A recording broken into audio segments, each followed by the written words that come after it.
Yeah,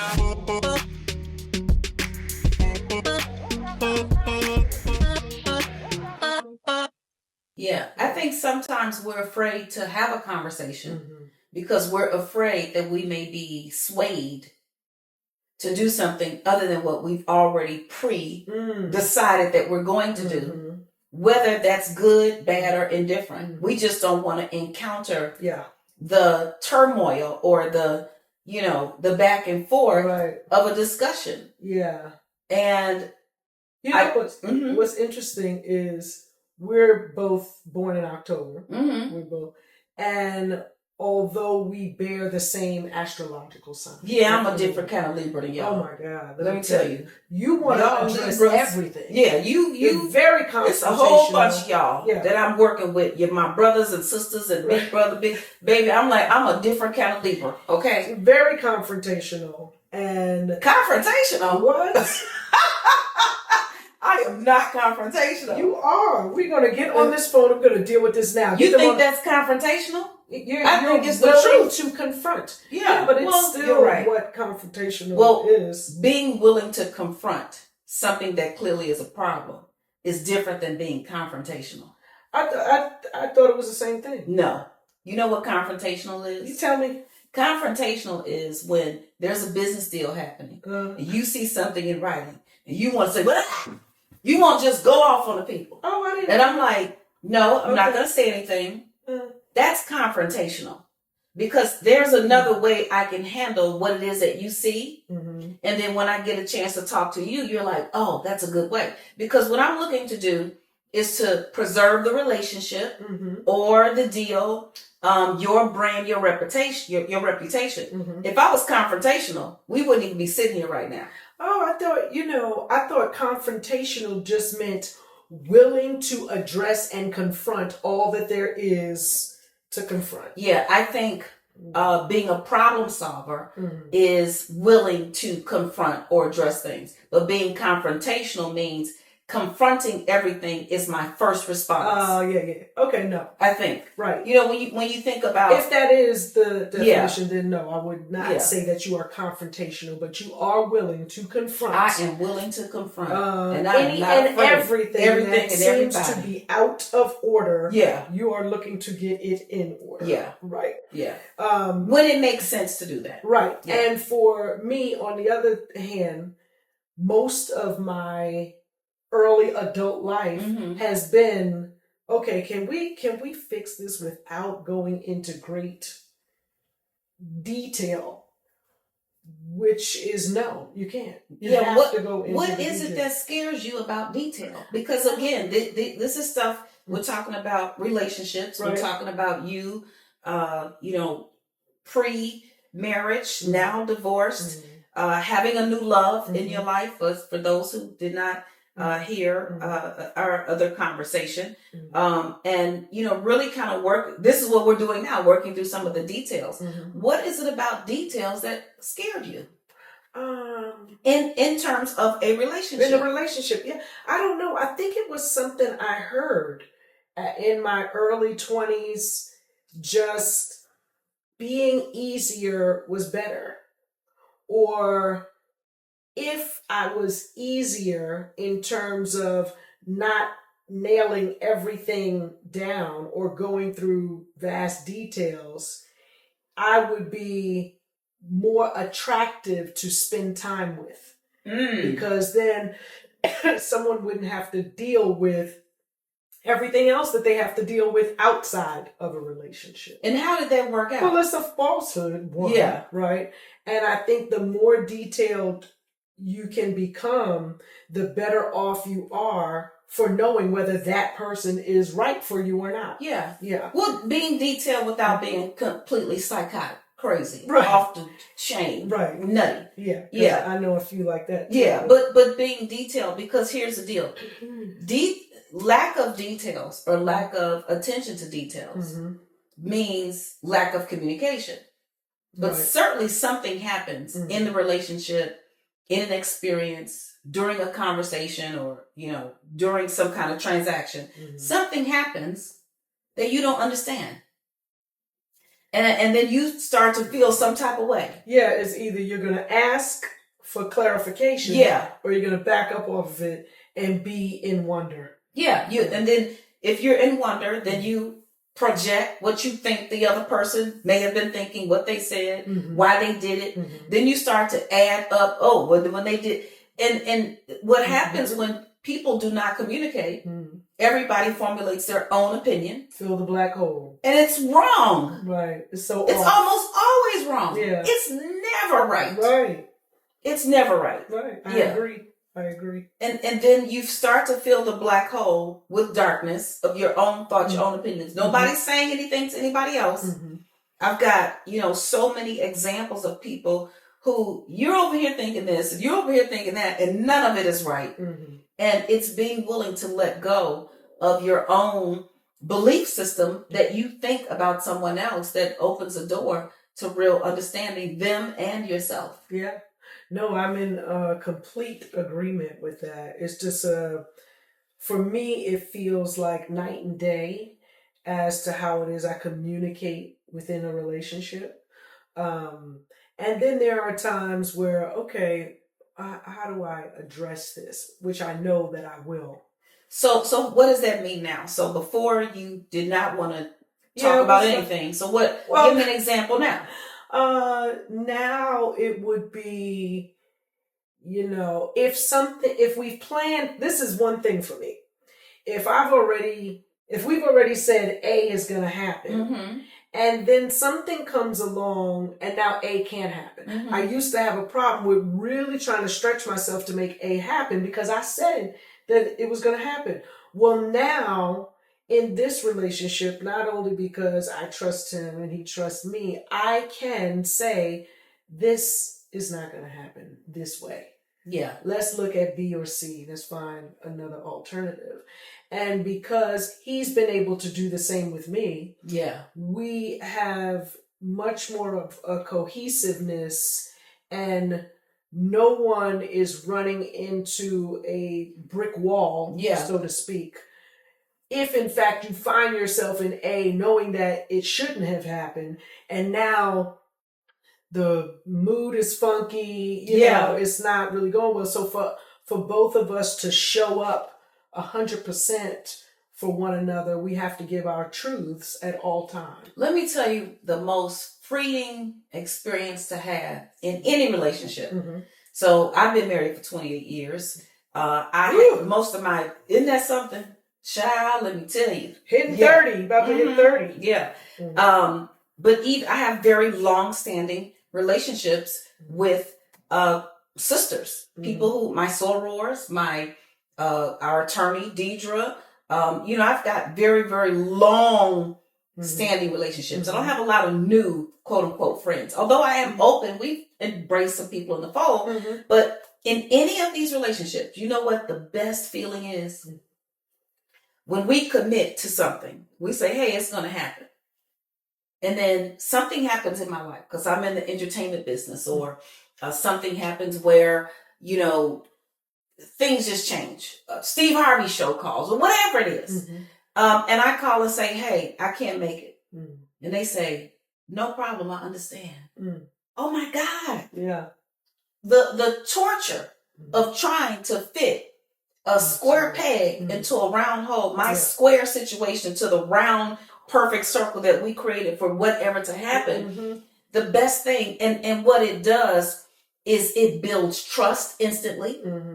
It lets me know that person cares more about me being in harmony with whatever it is that comes up next than they care about their attachment to me. Because they know that the relationship is solid and that when I'm available, I will be there. And because I now feel so free, I'm probably going to do something extra special. Hey, let's go for a weekend. How many times have we taken trips, at the last minute, get a bunch of our sister friends and go on and so on and so forth. So, attending to those details is a good thing. No, that is really great. As you were talking, I was thinking, what is it about wanting to stick with what it is that I said And, you know, a lot of times I wouldn't say, like, what time? Oh, well, you know, I never wanted to say a time, because if something were to happen and I couldn't make that time, then it would be horrible. And I'm thinking now, where did that come from? And I just remember my dad making a lot of promises to come see me. And I probably would have rather him not say that, as opposed to waiting by the window for him to come. And so that part of letting someone down is something that I had to address, and that it's much more ego driven. Like, I'm going to do it because I said I was, even to the detriment of the situation or someone else involved. So that's interesting. Yeah. And there's another layer to your, you know, a father, a parent, or whomever promising to come, and then they don't. Then they disappoint you. And then you're disappointed. Well, the other layer is he could have said later, I'm not going to be able to make it. But what you've taken the first two pieces and now put it in your life, when really you can add the third piece. Yes. I can commit, hey, I'm going to do this at noon. And then discover something came up. Right. And then have the tough conversation, knowing you may disappoint the person, you know, to a degree or what have you. But, you know, such is life. Yeah. And life is not what we do when everything goes right. Light in our character and the testament of who we are is how we respond when things don't go well, and how we take care of the situation and each other. Have you ever wondered how best to take care of your hair? Have you wondered why your hair responds to one kind of product, but your best friend's hair responds to another? Better yet, what about your siblings' hair? You came from the same parents, but your hair is so different. Well, guess what? MYAVANA is the world's first AI texturized hair care analysis system. Get a strand analysis and get personal recommendations for your hair care. So, you know, are there any other hard topics for you in a relationship, or in the past versus now?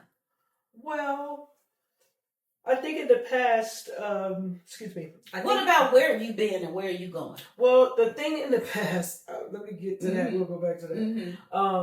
Is the ex-girlfriends. Okay. Let's talk about that. Hard topics. Why is that a hard topic?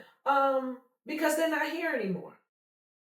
Okay, so tell me what about an ex-girlfriend is hard? Is it him bringing up or you asking a question? Me asking a question. And you know what? Up until this very moment with us talking about it, I didn't see it as hard, but it must have been because I did not address it. I just always said in my mind, he's no longer with her, he's with me, so that doesn't even matter. We don't need to address that. So even if you had a question, or did you just... Yeah, even if I thought, I wonder, do they still communicate? I might ask, do you still communicate with your ex-girlfriend? So there was a time when I might not. You might not ask, even if you wanted to know the answer. Why? Because it's one of those things that must have been put in my head at an early age. It doesn't matter. He's with you now. Oh, it does matter. Baby, it matters. I know. Oh, yes, it matters. Are you talking to her? What are you talking about? How often are you talking? And if you don't have children together, then why are you... Hello, I need to understand the dynamics of this thing. So, yeah, it does matter. I mean, that it's completely changed. You know, my relationship. So what do you do now? Well, my relationship now, it's been so open, and he's come to me with, you know, I haven't spoken with her since da-da-da-da, and out of the blue, she called me yesterday. Oh, okay. And so what did you do? Did you answer the phone? Yeah. Or did you send it to voicemail and say, I can't talk to you no more? I didn't even say that. I said, what did y'all talk about? And he told me, and it made sense, and there might have also been a little bit something else on it, which he shared as well. Yeah, because she saw you in a picture or something, or this, that, and the other. Baby, don't come up in here. Let me tell you now. Yeah, so this the kind of confrontation I like. Now, yes. Yes. Because I need to know what you're calling for. Yeah, they don't want them no more until they with somebody else and vice versa and all of that. Yeah. So okay. So what was going on? What you calling for? What you calling for? Right. What you want? So we had a great conversation about it, and he basically told me what he was going to do, which would have been almost what I would have said, or even better. So he was able to take care of it and let her know that he's currently seeing someone and he's really serious about. And please don't call me anymore unless I call you. There you go. And so what's wrong with that? Nothing is wrong with that. Yeah, don't call me. But because he's so forthcoming, it made it that much easier. Yeah. It didn't feel like I had to, like I was prying or, trying to uncover something that was being covered. Yeah. So another hard topic. So now, because I've said all this, people probably like, so Lynn, you can't be friends. Go to sleep. Yeah, you can't, huh? I said, this is rough. You're making me like you about to run away? No, you just digging deep into my subconscious. You don't see all these coming up. Oh, you like to go to sleep when stuff gets tough. You like to just float off into another land. No, not today. When stuff gets tough. I'm pretty sure people. So Lynn, are you saying that you can't be friends with an ex? I'm not necessarily saying no. What I am saying is why. Oh, why would you want to be? Why would you want to be a friend with your ex? Like why? Now, I do. There are blended families. There are people who have had children, and I think you should be more than friends. You should be family. Yeah. With your ex, if possible. Things should be okay. Everybody should be able to come to the birthday, to the Christmas celebration, to whatever, anything that you feel like family should be a part of. But I'm talking about boyfriend, girlfriend with no kids. I ain't talking about without children. Yeah. I'm talking about boyfriend, girlfriend with no business in the middle. What business do you have to discuss with this person? Right. And why are you still feeling like you have to be attached? And my thing with it is, I'm not saying that you can't be her friend. So if it's me and Demetrius, I'm saying to you, if it makes me uncomfortable, then why are you more interested in being her friend than helping me to feel safe? Yeah. That becomes the question. Yeah. Yeah, you know what, just now when you were talking, I remember being in a relationship where this guy had received a necklace from his girlfriend at the time. Now we're in a relationship, and out of nowhere, I didn't meet you with that necklace on your neck. So now, okay. And it's not like a typical, silver or gold chain. It's one that has beads, and it's really thought out. Yeah, it's perhaps distinct thing. Unique, distinct, and perhaps designed by the person that gifted it. And so I asked about the necklace. I was like, okay, where did this come from? It was like, oh, it was a gift. A gift from who? Oh, one of my exes. I said, oh, okay, so why do you have it on? Oh, because I like it. No, I don't think that works. There's sentimental. There's something else value attached to that. Yeah, exactly. And literally, we went back and forth about it, and it wasn't any resolution through talking. It's just the next day he didn't have it on. But still, that we had to go through that. That's not something that I want to have to say. I want you to know. Yeah. But in a lot of cases, people don't believe that something like that has or can have dominion over a new relationship that you're in. Well, what I would add to that, because I think sometimes the issue, particularly, I'm not just going to say for women, but for men as well. If I'm an independent woman, used to making my own money, I'm tough or whatever, I'm a single lady, what have you, but I'm in this relationship, but I'm still tough. I'm type A. So I don't want to feel vulnerable, even though I am vulnerable. And even though this particular issue, the gift that you're wearing from your ex or whatever it is, conversation you're having, it makes me feel some type of way. And what I would add to what you just said, the layer to add is, hey, this makes me feel uncomfortable. I think I said that. Like, I trust you, and my trust is growing. But now I feel like there's something that it's just not right. Mm-hmm. And I trust my gut, and I know I'm not being overreactive. And I want us to try to deal with this. Now, I have, counseled lots of people, and I've heard, oh, well, it's nothing to be worried about. So move on. No. We can't just move on. Right. And then the other part of that is, so it's being willing to express your own vulnerability, but it's also being willing to express what you'll bring to the table. Because I'm not going to wear something that my ex, maybe he was the love of my life or whatever. I'm not putting it on. I'm not wearing it. I'm not calling them. I'm not being in conversation, because I want you to know that you and I is the only thing that I'm dealing with. Right. So I think sometimes if you reverse the roles, or and it takes time to pay attention to those kinds of details. Absolutely. Yeah, because I think automatically, and this may be the thing that we set up in our heads. If I ask a question, he's gonna think I don't trust him, and then he's gonna be offended, and then I'm gonna be offended. Because it's not that I don't trust him, it's that I'm trying to trust you. Right. But now I'm offended and I don't trust you because of the way you reacted. And so then it becomes this cycle of just, deterioration. No, you're absolutely right. Yeah. Yeah. Go on. Hard questions. Yeah, hard questions. Or hard conversations. Hard conversations. Yeah. Money. When she makes more than he. Yeah. When the female makes more. How do you... That could be an Has issue. that been an issue in the past? How did you deal with it in the past? Well, you kind of talked a little bit about it. Yeah. But it doesn't seem to be an issue today. No, it doesn't seem to be an issue today in the relationship that I'm in.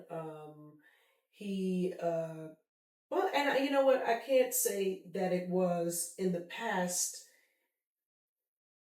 in one way, but not the other. So let me break that down. Yeah, and I'm not specifically speaking of your marriage. I'm just talking about in any relationship where it may have, what you make versus what the other person makes becomes a point of that has to be examined frequently. Yeah. Yeah. Overall, yes. Overall, yes, it has been a problem with the amount of money that I make in comparison to who it is that I've dated and how much he's made. In what way? How has it been a problem? Well, it's it becomes or has become an issue in the past with where it is that we can go for vacation or what and these are the things that usually a man wants to be able to take care of. And I there's a certain way that I fly, there's a certain way that I ride, and I'm not ashamed of it. Those are the things that I've really worked hard for throughout my life. I've stayed at the Days Inn. I know what that's like. I've taken Greyhound buses and trains and automobiles to get to where I needed to get to. And so to be somewhere within my career where I can travel the way that I've always dreamt to, if I leave it all in his hands, is he financially capable of doing it the same way? And lots of times, no. Yeah. I mean, for the most part, if they're not on stage with their 5 brothers singing, they might not have the... I'm just saying. You mean like a Jackson? Yeah, like a whatever it is, honey, a new edition of Jackson or whatever it is, that they may not be able to afford it. Right. So, and I want you to continue with this, but sometimes we have to know, even if I think you might be able to afford it, the truth is, I know how much of a chunk this is out of whatever it is that you have. And does that make sense for you and where you are? But go on. Yeah, I mean, and that's a point that needs to be, assessed as well, because it's such a dichotomy. It's like, as a woman who, is financially stable or somewhat successful or all of those things, and she's dating someone who doesn't make as much, especially in the beginning, of a relationship that they're forming. Women are always told, don't you spend that money on a man. He needs to at least, meet you halfway, or minimally go Dutch. Mm-hmm. And I just remember the horror that was caused for Wendy Williams when she brought it up with Tabitha Brown and her husband, and she tried to really attack not only him for not having what Tabitha had, but also attack Tabitha for taking care of her man. And or not taking care of her man the way he had taken care of her in their relationship for decades and so on. So what Wendy Williams said was very short-sighted. Again, it was based on, you are in a situation where somebody has taken advantage of you. Right. And now you are projecting that, but you don't have all of the layers that I have. But that was a big deal. And baby, honey, Tabitha got her. I'm sorry. I ain't trying to be on nobody's side. This is that little confrontation. But babe, I was clapping, cheering, amen, and everything else. She did. And I imagine you would see that because you are a career-driven, focused woman who has been happily married for 28 years. But then to top it off on that is, unfortunately, that was Wendy's situation. That's what I'm saying. Yeah. She tried to project that onto Tabitha, and my situation was pretty close, if not almost identical to Tabitha. Right. I mean, my husband had been working for however many years before we met, and we got married young. 22 we started dating. By 24 we were married, or the year I was going to turn 24. And he had been on his job, had his own place, had a pension, had everything that he was moving towards. But then once we got married and had our first daughter and bought our first home, we made a decision. Because once we were moving from the city that we lived in, he was working for that city, and we were now moving on up, to the big old house in the suburbs. He wasn't going to be able to work for the city anymore because he didn't live there, and we weren't going to start lying and said I'm using somebody's address. And then B, we were moving into literally another space in our lives, and I call it a new dimension. I call it transition. People say transformation, but that's within a space. Transition means you're moving out into another space. And so we made a decision that he was not going to work that job, that he was going to pursue his other dreams. And he got his home inspector license and, all these other things. And so what we had created up until that point, the income was reflected in what I did, but the work is what we did together. I couldn't make the income without his participation in keeping our home in harmony while I was working late nights and pregnant and traveling. And I don't think I was traveling at that point, but we made that decision. Taylor was here. So I had 2 kids, but no, a third one on the way, child. Let me tell you something. And that third one, honey, be quiet. Be quiet. Certainly compatible for children. Yes, definitely compatible for that. But the point is, I understood that situation. But back to what you were saying, being in a position we were told, Grandma B told me, what's yours is his. No, what's yours is yours, and what's his is yours. Right. I was like, that don't sound fair. That don't really seem godly. No, it's not. And she meant it. But she meant it. And women in that era meant it because women had been marginalized even more so than being a certain color. Women weren't able, there was a time when a woman couldn't buy anything without her husband's approval, permission, and women didn't manage the checkbook or even know what was in the bank account, if we even had a bank account. So you had that on your mind, and then I think with any relationship, you're thinking, okay, what are the parameters? Because all of us grow up either looking at something, an example of what it is that we want, or an example of what it is that we don't want. We're also inundated with the thoughts of older people. People saying, women are jealous, so I don't know how many adult women as friends as women you will have. There's all these tall tales that come from other people's experiences that are pushed upon us as young people, which is why, I had the concept of less is more, less everything, less talking, less presence. Yeah. And so, for that, I have had the opportunity now to have new beliefs formed. And, one of the greatest things is I get to see you and Demetrius work side by side in a marriage and have the hard conversations and have the confrontation and have the love and have the laughter and to be able to see all of those things. Thank you for listening to the Lynn Richardson podcast. Please don't forget to subscribe and share.